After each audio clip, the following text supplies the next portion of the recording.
Hello.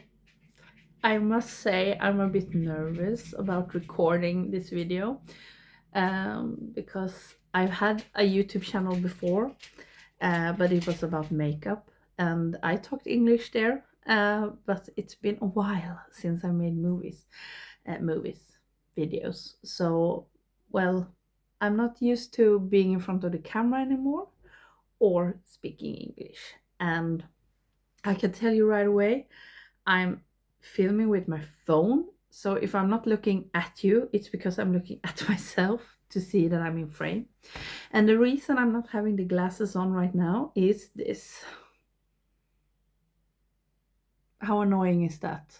Yeah, really annoying. So I don't need to see right now. So that's why I'm doing like this. My husband is not home, but my two dogs are, or our two dogs, Gunvald and Ove. So if you hear something that sounds like a dog, it's a dog. But yeah, I have been thinking about doing videos about movies for like 5 years or something. Since I had a channel before, like I said, that I was doing makeup videos on and off for 2-3 years, and it's still up, but it's not on this account, of course. And it was really, really fun, and I made a lot of friends with similar interests. And when I met my husband 5 years ago, I didn't have time to film, and I had started to lose interest a bit before. So now I thought I have been thinking and thinking and thinking about doing these videos for a really long time, and now I just got the feeling to do it. So here I am being super awkward.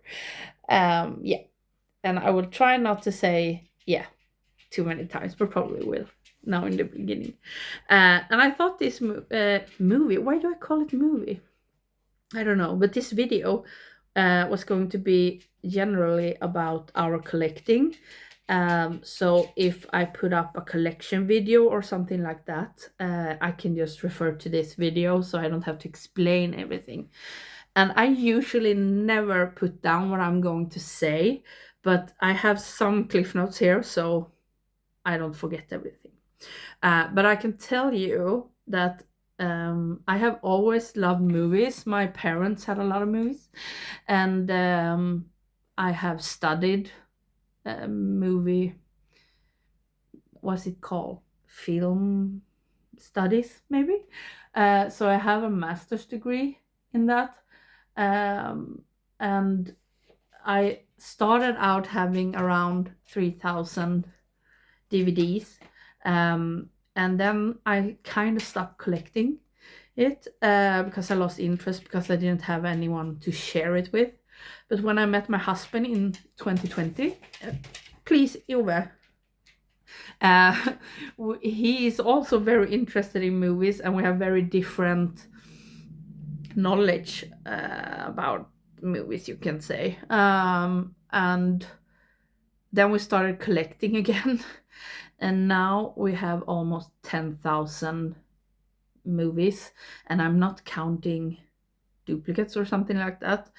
So I'm going to give you the numbers later, but we are collecting and still collecting and finding new gems. And even if you can't buy physical media in Sweden in stores anymore, you can buy a lot online, and there is some places you can buy what's it called, used, previously owned movies. What's it called?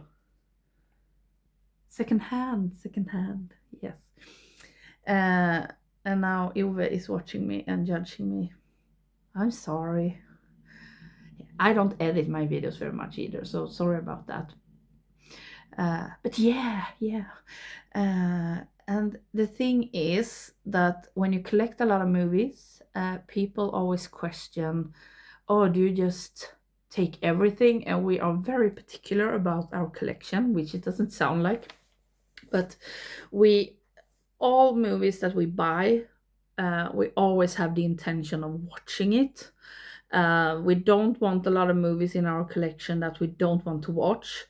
And generally speaking, both me and my husband love most movies that we watch. There are, of course, movies that we don't like, but usually we like the movies we watch, and we usually just put on movies that we think we are going to enjoy in some way or another. And there are not a lot of movies that I think is disturbing, and but there are some, and I don't want those movies in my collection. And it's, the more, I call them extreme, but for some people they are not extreme, and I don't care if you love them, but we don't like them. So I will never have the Human Centipede franchise in our collection, or a Serbian movie, or something like that, because I'm not interested in watching it. But otherwise, we love all types of movies, comedies, action, horror, which you will notice. And yeah, we have a lot of DVDs, mostly DVDs, and of course Blu-rays. I have numbers actually. That's always fun, numbers, because we have I don't know a good word, but I would call it a spreadsheet, because we have an Excel document that is that where we record, or you write in all the movies that we buy, and all the information that is available, like, actors, director, the year it's produced, the year the physical media is released, if it's black or white, which language, if there is subtitles, if there is bonus material, if it's a label, if it's a miniseries, if it's in a franchise. Oh god, you should see my system for franchises. Yeah. And we have also a column where we write down where it's placed, because otherwise we couldn't find all the movies, because when you have such a big collection, you have a kind of idea, it's probably an action, but yeah, it's better to write down where it is so we can find it. And like I said, right now, before we have collected the post today at least, we have 9,611 physical media movies, and out of those, around 6,900 is DVDs, and the rest is mostly Blu-ray. We have some 4K, but it's not, we think it's very expensive to buy 4Ks, and usually it doesn't matter. There are some movies that we want in 4K, but usually we don't care if it's not the same price point. And that's also a thing. If you collect movies, you can't buy, or at least we can't buy everything at full price when it's new. We are, at least me, I'm very good at scouting around on websites and finding used copies and so on to find a good price. So otherwise it would be impossible. And that also makes it possible to spend a little more on something you really, really want that is limited edition.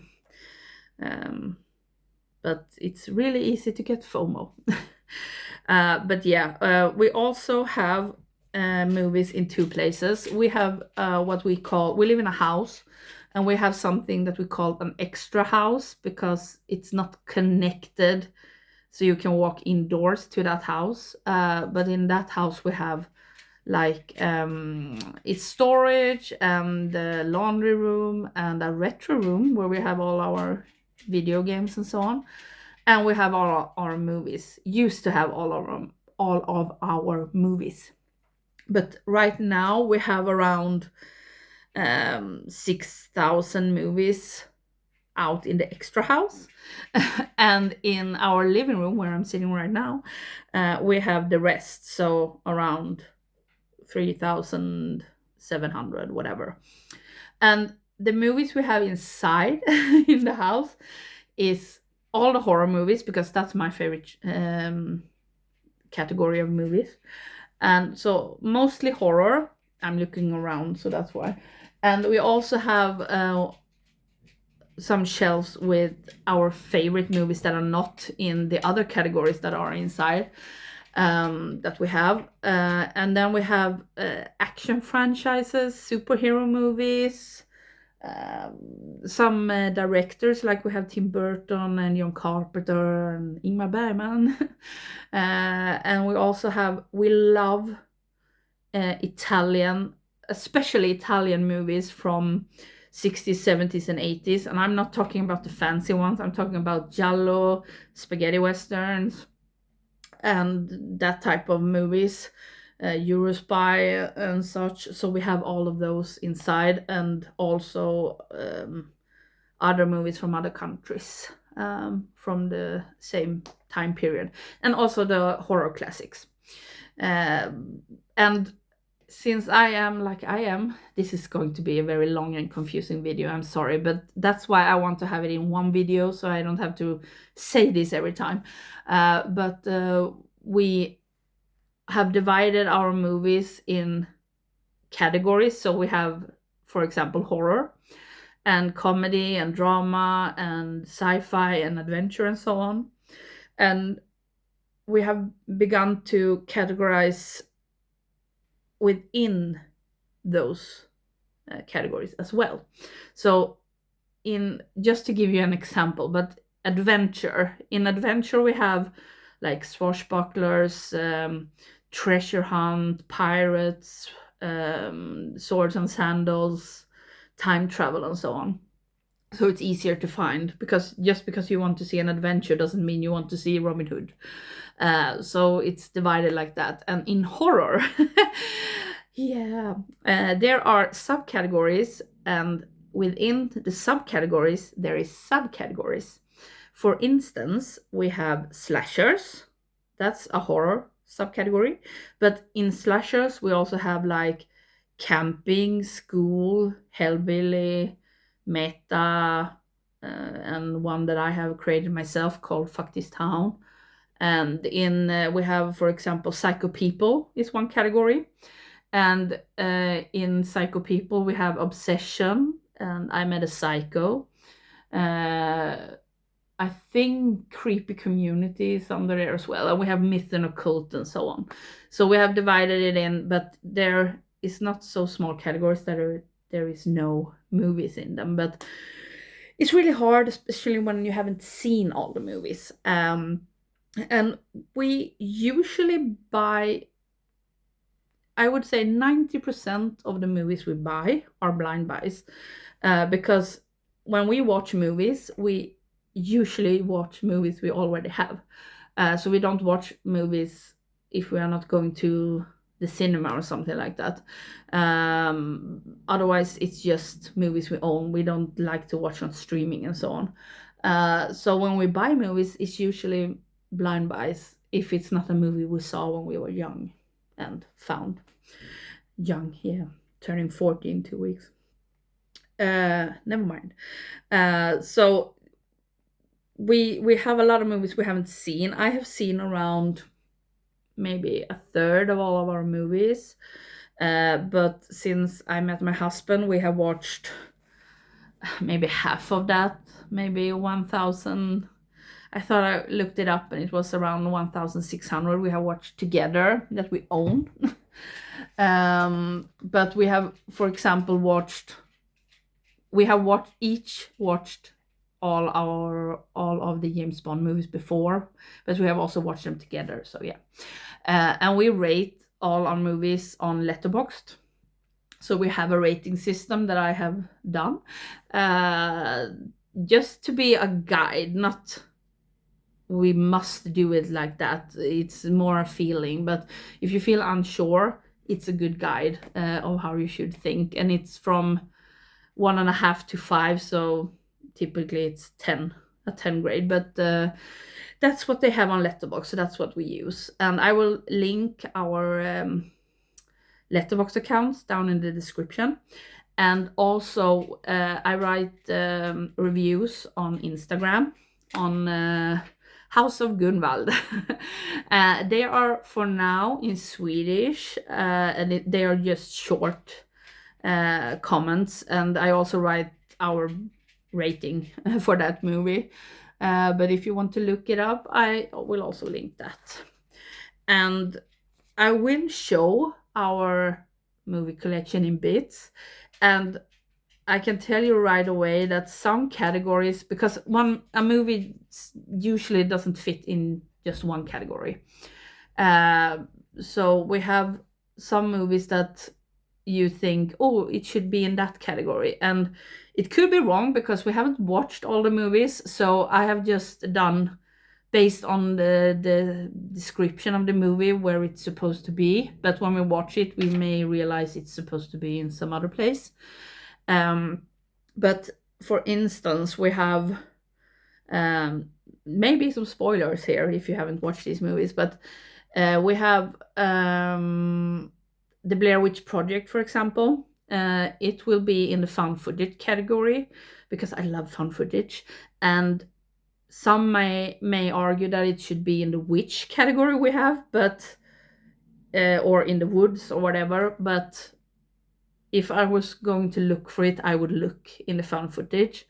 And we also don't want to place movies so that they spoil what it's about. So we have a category called Maybe Crazy, because the premise is that either the person is crazy or it's a real ghost or whatever. And for instance, the movie The Autopsy of Jane Doe, spoiler, it's about a witch, and that makes it a witch movie, but I don't want to place it there because you don't know that until the very end. So it's in one of the asylum and labs categories. You will see when I show you. You can see some of the categorization here behind me. But yeah, is there something else I want to say? We usually don't double dip, but sometimes when it's a very loved movie, for instance, my husband really, really loves spaghetti westerns. So we already had the Dollar Trilogy, and then we bought a big Clint Eastwood box because he loves Clint Eastwood, and then the movies are of course in there as well on Blu-ray. And Arrow just released 4K versions with a lot of bonus materials on 4K, so we bought those as well. But usually we don't double dip, and when I say that we have 9,600 movies, there are no duplicates in that, so you know. What else? I have talked about that, and that. And some may also argue that a lot of movies we have in horror is not horror, it's a thriller. And don't get me started on that discussion, that some movies actually are horror that people say are not. For instance, Seven or Silence of the Lambs. But we have our system for how we divide it, and I will explain it if it's confusing. But usually we don't have a problem separating the two, but there are some movies that I would put in thriller that are inside because of other reasons. Yeah, never mind. And the last thing is just we buy a lot of movies, but we also want to watch a lot of movies of the ones we buy. So we have each year what we call weekly themes. We used to have monthly themes, but we got bored. So we have weekly themes, and we have already decided for the whole year, but it's like this week we watch Clint Eastwood, and then we pick out 4 Clint Eastwood movies that we watch that we haven't watched before. Or we have this franchise. For this year, for example, we are going to watch the Mission Impossible franchise, and the Hellraiser franchise, and the Psycho franchise. But we will also have 3 weeks with Italy, so it will be Giallo, spaghetti western, and other Italian movies. So we have that, and you can see all of that on both Letterboxd and Instagram. And that's just because we want to. It's easy to just watch the movies you think are your favorites. So if you have themes, it's easier, and we don't have to think about what movie to watch each night. So But that doesn't mean we don't watch movies just random. We do that all the time. But I think that was all I want to say right now. And I know this was a talky video, so I don't know if I'm going to post this first. I may post it with another video just to, yeah. But I hope to have this channel to show the collection and what I buy and top tens and everything. So yeah, I think I'm going to stop being awkward right now because I've talked for 20 minutes and I'm tired. But let's see if I film something else. But otherwise, thank you for being here. Don't laugh at me, or you can laugh at me, but don't laugh at me so I know that you laugh at me. I don't know. I just want to talk about movies, you know. But yeah, bye.